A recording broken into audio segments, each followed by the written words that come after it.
Hello, you're watching this video because you want to make your own circuit board. First, I have to say that you're going to have to follow all the safety rules if you want to get out of this alive. I would recommend to wear safety gloves, an apron, goggles, and I would also recommend to put everything in order. Get all your materials ready and have them so that you go from one process to the next process. This way you should end up with I would say flawless board. I mean, it's going to look exactly the way you designed it. So, good luck. The materials you will be using to etch your board.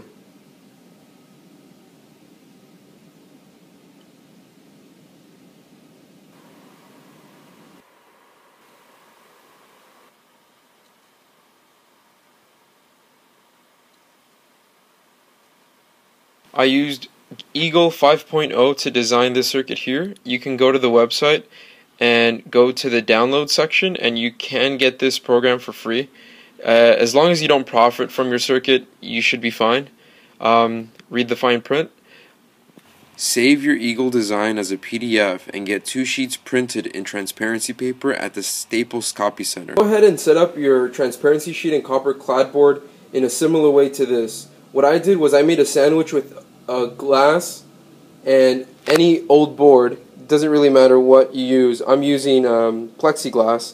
And then go ahead and sandwich that in with your transparency sheet right underneath the glass, and underneath your transparency sheet you want your copper clad board. I went ahead and I set this up in complete darkness inside of this trash bag so that no light would go ahead and interfere with my circuit. I didn't want any other design to be inlaid into my copper clad board, so I had to do this in complete darkness. What I did use was a red dim light, so I would advise doing the same if you want to see what you're doing. When in the dark, make sure to peel off the white protective layer on the copper clad board. There is a sticker layered on the copper clad board for protection from the sun. After setting up your transparency sheet with your copper clad board, go ahead and unveil everything to the sun. After setting up your copper clad board with your transparency sheet, go ahead and expose it to maximum sunlight for about 3 minutes.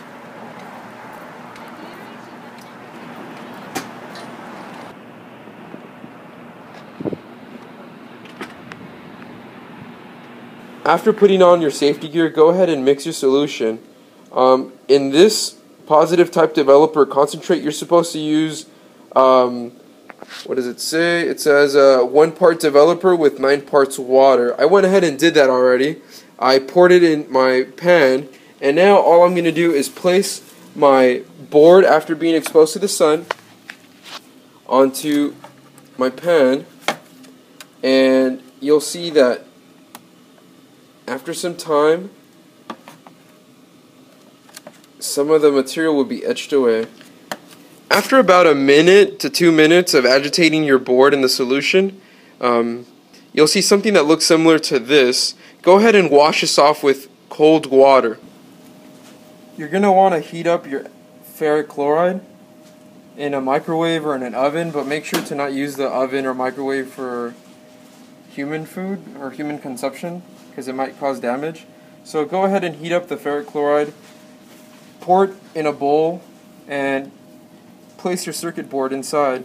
And then make sure to agitate the board for a while. So after about 20 minutes of agitating the copper clad board, you end up with the copper being etched away and something that looks similar to this. Then you want to just go ahead and rinse it under some cold water.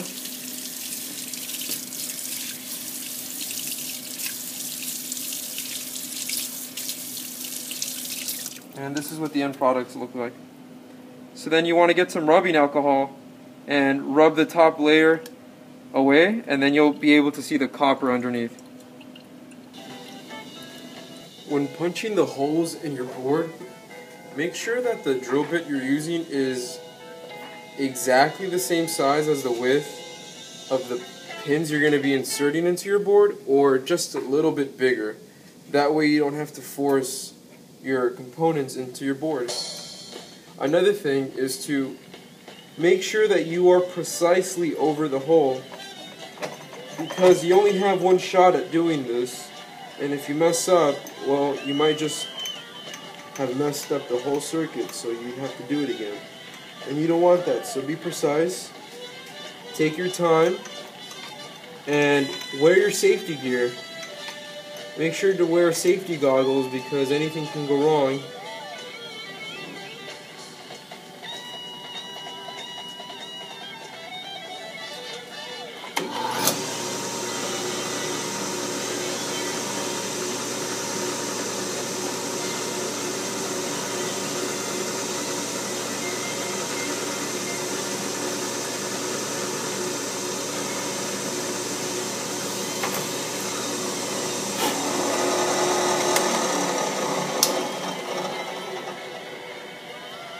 After punching the holes on your board, go ahead, solder, install your components, and test it.